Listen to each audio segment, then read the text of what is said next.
बिंदास भारत के ज़रिए मैं हर दिन एक लाइव लेकर आती हूँ, जिस पर आपको नए टॉपिक से अपडेटेड रखती हूँ, नए करंट अफेयर्स से अपडेटेड रखती हूँ, अवेयरनेस क्रिएट करती हूँ। तो ऐसे में आप सभी लाइव में एंड तक भी बने रहें और अपने-अपने विचार, अपने ओपिनियंस शेयर करते रहें। सो वेल गाइज़, आपको बता दूँ कि आज का जो टॉपिक है, वो है उज्जैन तराना हिंसा को लेकर। तो 22 से 23 जनवरी 2026 की ये घटना है और इस पर आज हम पूरी तरीके से ग्राउंड रियलिटी लाइव डिबेट करने वाले हैं। तो मेरे जितने भी लाइव ऑडियंसेस हैं, जल्दी-जल्दी से लाइव आ जाओ और आप सभी कमेंट ज़रूर करो। Rahul Charan, thank you so much and welcome to Bindaas Bharat. तो शुरुआत करते हैं जल्दी से अपने टॉपिक का और आप सभी को बता दूं कि बेसिकली आज हम बात करने वाले हैं उज्जैन के तराना कस्बे की, जहां 22 जनवरी 2026 को शुरू हुई एक छोटी सी झड़प 2 दिन की कम्युनल वॉयलेंस में बदल जाएगी, किसी ने सोचा भी नहीं था और ये ऐसा ही कुछ हुआ है। आपको बता दूं कि आज का सवाल जो है वो बहुत ही सिंपल है दोस्तों। जो जवाब है वो थोड़ा मुश्किल है। सवाल तो बहुत सिंपल है लेकिन जवाब मुश्किल है। ऐसे में अगर उनके जवाब आपके पास हैं तो आप सभी कमेंट्स में ज़रूर अपने-अपने जवाब लिखें, ओपिनियंस लिखें। वेल, फिलहाल आपको बता दूँ कि आपको मैं पूरा मामला समझाऊँगी, उसके बाद ही आप इन सवालों का जवाब दे पाएँगे। बेसिकली सवाल इस टॉपिक पर यही खड़ी होती है कि गलती किसकी थी, हिंसा कैसे शुरू हुआ और सबसे बड़ा सवाल आखिरकार नुकसान किसका हुआ? तो ये कुछ सवाल हैं। अब इन सवालों का जवाब हम ढूँढने की कोशिश करेंगे अपने इस टॉपिक के अंदर। तो इस टॉपिक को आप सभी ध्यान से सुनें और इस हिंसा के बारे में अगर आपके पास कोई भी जानकारी हो, तो आप सभी ज़रूर शेयर करते रहें लाइव के दौरान। इस लाइव में हम पूरी टाइमलाइन रखेंगे, हिंदू और मुस्लिम दोनों पक्षों के क्लेम्स को भी देखेंगे, पुलिस और सरकार का रोल भी समझेंगे और आखिर में बात करेंगे समाज कहाँ आखिरकार फेल हो रहा है। सो बेसिकली आपको बता दूं कि आप सभी लाइव को एंड तक देखें, लाइव को एंड तक आप सभी बने रहें और आपको बता दूं कि ये सिर्फ और सिर्फ एक न्यूज़ नहीं है। तो आप इस खबर को, इस टॉपिक को एक न्यूज़ के तौर पर बिल्कुल ना देखें, बल्कि हमारे फ्यूचर का एक सवाल है। तो आप सभी इसको ज़रूर देखें सो दैट ये हमारे फ्यूचर पर एक बहुत बड़ा सवाल खड़ा कर सकता है। इसके लिए आप सभी को अवेयर होना पहले से बहुत ज़्यादा ज़रूरी है। तो आपको बता दूं दोस्तों कि कहानी शुरू होती है 22 जनवरी थर्सडे के शाम से। जगह है बड़ा राम मंदिर के पास, तराना, उज्जैन डिस्ट्रिक्ट। कौन था टारगेट आखिरकार यहाँ पे? तो सोहेल ठाकुर, वीएचपी और बजरंग दल से जुड़े हुए नेता, साथ में उनका दोस्त रजत ठाकुर। और आखिरकार क्या हुआ? तो आपको बता दूं कि पुलिस रिपोर्ट्स और विक्टिम्स के मुताबिक सोहेल ठाकुर पर पीछे से लाठी से अटैक हुआ। अटैक इतना ब्रूटल था कि सर पे गहरी चोट लगी, जमीन पर वो गिर पड़ा और रजत ठाकुर भी बुरी तरीके से इंजर्ड हो गया।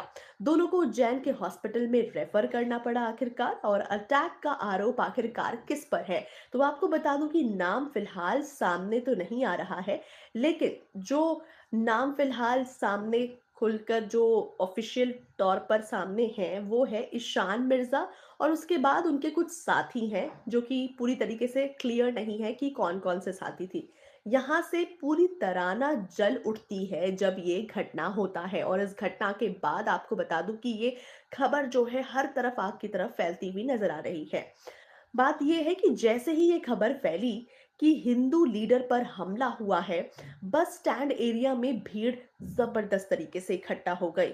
गुस्सा, अफवाह और बदले की भावना लेकर वहां पर भारी भरकम आखिरकार नुकसान हुआ।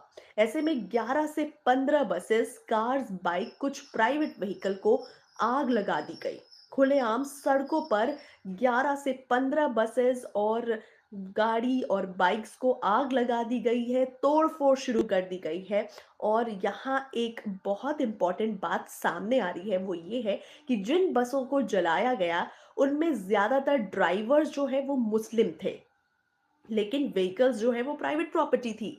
देखा जाए तो ड्राइवर्स क्योंकि मुस्लिम थे, इसीलिए लोगों ने अपना गुस्सा कुछ इस अंदाज में निकाला।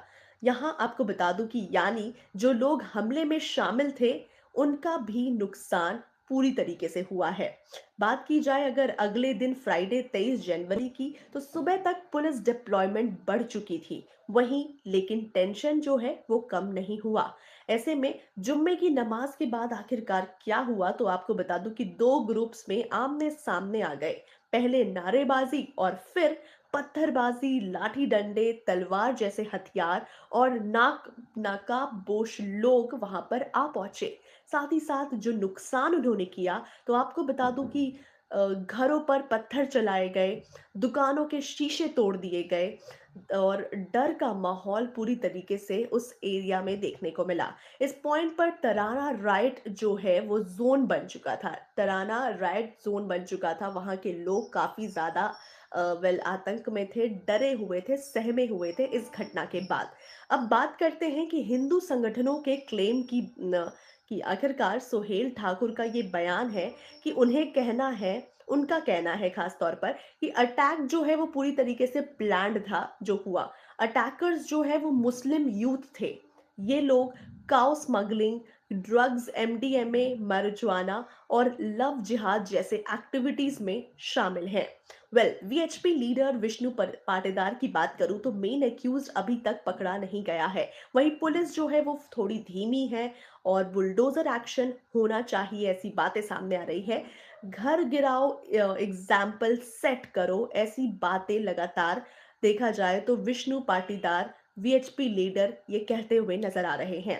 वहीं हिंदू ऑर्गेनाइजेशन का इस पर क्या स्टैंड है, तो आपको बता दूं कि हिंदू ऑर्गेनाइजेशन ने इस पर ये कहा है कि ये सिर्फ एक लड़ाई नहीं है, बल्कि ये एक ऑर्गेनाइज अटैक है, प्लान्ड अटैक है। इसलिए तड़ाना जो है वो फिलहाल पूरी तरीके से बंद कर दिया गया है। तराना को जो है वो फिलहाल बंद का कॉल दे दिया गया है। इसके साथ ही साथ आपको बता दूं कि अब दूसरा सच जो बाहर निकल कर आ रहा है वो ये है कि जो ज्यादा लाउड नहीं लेकिन उतना ही इंपॉर्टेंट भी है। बस ड्राइवर शेख पप्पू खान, मैं सिर्फ पैसेंजर ले जा रहा था। ये बस ड्राइवर के बयान है जो मैं आपको बता रही हूँ। जो बस ड्राइवर ये कहता हुआ नजर आया है कि मैं सिर्फ और सिर्फ पैसेंजर ले जा रहा था, मेरी बस पर बिना वजह पत्थर और आगजनी की गई। मैं गरीब आदमी हूँ, मेरा क्या कसूर है, ये सवाल निकलकर सामने आ रहे हैं। वहीं मुस्लिम साइड का कहना है कि हमले का उनसे कोई लेना देना नहीं है, पूरी कम्युनिटी को बेवसूल टारगेट किया जा रहा है, इनोसेंट लोगों का नुकसान हो रहा है। सबसे जरूरी बात यानी important point to be noted is, Muslim side से कोई भी बड़ा पॉलिटिकल स्टेटमेंट अब तक सामने नहीं आया है। सिर्फ लोकल लोगों का दर्द जो है वो लोग बयान करते हुए नजर आ रहे हैं। अब बात करते हैं कि सिस्टम की, आखिरकार पुलिस का क्या बयान आया है। तो पुलिस का एक्शन इस पर यह है कि सोहेल ठाकुर अटैक केस में 5 एक्यूज को अरेस्ट कर लिया गया है और एक फिलहाल अभी तक फरार है। 5 को गिरफ्तार तो कर लिया गया है। वहीं राइट केस की बात करूं तो 18 लोगों की गिरफ्तारी हुई है और 15 से 20 लोगों को कस्टडी में ले लिया गया है। सिक्योरिटी मेजर्स की बात करूं तो 300 से भी ऊपर पुलिस प्लस पैरामिलिट्री, बीएनएसएस धारा 163 और ड्रोन सर्विलेंस लगातार जारी है। सीसीटीवी की भी मॉनिटरिंग फिलहाल चालू है। एसपी प्रदीप शर्मा ने इस पर बयान दिया है कि जो भी दोषी होगा, चाहे किसी भी धर्म का हो, उसे बख्शा नहीं जाएगा। तो इस तरीके के बयान अब इस घटना के बाद सामने आए हैं। इसी के साथ साथ अब सबसे जरूरी हिंसा की बात करूं तो हिंदू पक्ष की गलती क्या है, या फिर हिंदू पक्ष की क्या कोई गलती थी भी या नहीं। तो आपको बता दूं कि अटैक के बाद मास वायलेंस, बसेस, घर जलाना, गिरफ्तारी से पहले प्रेशर ऑफ द पॉलिटिक्स, घर गिरा दो की डिमांड करना, ये सब जो है वो लॉ के बिल्कुल खिलाफ है। वहीं मुस्लिम पक्ष की गलती क्या है, तो मुस्लिम पक्ष ने, अगर अटैक हुआ तो वो क्राइम है। जुम्मे के बाद झड़प में पार्टिसिपेशन, भीड़ का हिस्सा बनना, ये भी पीस के खिलाफ है। तो ऐसे में सबसे बड़ा जो नुकसान जिन लोगों का हुआ है वो है गरीब लोग, ड्राइवर्स, शॉपकीपर्स और आम पब्लिक, जो आम लोग वहां पर मौजूद थे। इन लोगों का सबसे ज्यादा भारी नुकसान हुआ है इस घटना के दौरान। वहीं दोस्तों सच तो ये भी है कि आधा सच दिखाया जा रहा है और आधा जो है वो जला दिया गया है। आपको बता दूं कि खास तौर पर जो इस केस से जुड़े हुए कीवर्ड्स जो सबसे ज्यादा ट्रेंड कर रहे हैं वो है लव जिहाद, मुस्लिम मॉब, हिंदू लीडर अटैक। वहीं इलेक्शन का माहौल अगर देखा जाए तो छोटी घटना और बड़ा पॉलिटिकल मुद्दा बन चुका है। टीआरपी और वोट्स के लिए पूरी तरीके से इसे नैरेटिव किया जा रहा है। वहीं आज की स्थिति की बात करूं, करंट सिचुएशन की बात करूं, तो हिंसा जो है वो रुकी हुई है। पुलिस अभी भी तैनात है। डर का माहौल बना हुआ है और विश्वास जो है वो पूरी तरीके से टूट चुका है। सीएम मोहन यादव ने कहा कि स्ट्रिक्ट एक्शन होगा, किसी को भी छोड़ा नहीं जाएगा। वहीं आप सभी को बता दूं दोस्तों कि अगर आप सभी इस लाइव पर बने हुए हैं तो इस टॉपिक पर, इस केस पर आप अपने अपने ओपिनियंस जरूर रख सकते हैं, जरूर दे सकते हैं, सो दैट हम अपने एक दूसरे के विचार समझ सके कि मुस्लिम पक्ष की गलती, हिंदू पक्ष की गलती, क्या लगता है आपको, किसकी गलती है। इस पर आप अपने अपने ओपिनियंस रखते रहें। वहीं आपको बता दूं कि दोस्तों, तराना की ये जो हिंसा है वो सिर्फ और सिर्फ एक शहर की कहानी बिल्कुल भी नहीं है। ये एक तरह से वार्निंग है हम और आप जैसे सभी लोगों के लिए, आम लोगों के लिए भी। जब कानून से पहले भीड़ का फैसला आता है, जब धर्म इंसानियत से ऊपर चला जाता है, जब पुलिस दर्द पे वोट ढूंढती है, तो ऐसे ही शहर जलते रहते हैं। वहीं अगर आज हम सच नहीं बोले तो कल कोई और तराना होगा। तो वेल गाइस, आपने देखा कि किस तरीके से तराना में इस घटना पर आखिरकार लोगों के किस तरह से रिएक्शंस आ रहे हैं और क्या कुछ हुआ आखिर। तो वेल देखा जाए तो शांति दोनों तरफ से उतनी ही ज़रूरी है और शांति आएगी जब हम उसे मेंटेन करेंगे। तो वेल आपको मैंने पूरी घटना के बारे में ब्रीफिंग दी है, पूरी घटना के बारे में खबर बताई है। अब ऐसे में इससे जुड़े हुए कुछ सवाल हैं जो आप तक मैं लेकर आऊँगी और आप सभी अपने-अपने विचार, अपने-अपने ओपिनियन सिकली पुलिस के मुताबिक जो हमला है वो पीछे से हुआ और अटैकर्स एक से ज़्यादा थे। इसलिए ये सडन फाइट था और प्लान्ड ज़्यादा लगता है। ऐसे में ये सडन फाइट कम और प्लान ज़्यादा लग रहा है, लेकिन फाइनल कंफर्मेशन इन्वेस्टिगेशन के बाद ही होगी। कोलमॉक, actually you are correct, it's under investigation but the topic is too current and इस पर जो भी मुद्दा है, जो भी केस है, वो मैं बस आपके सामने ले सीज ऑल ऑफ दिस।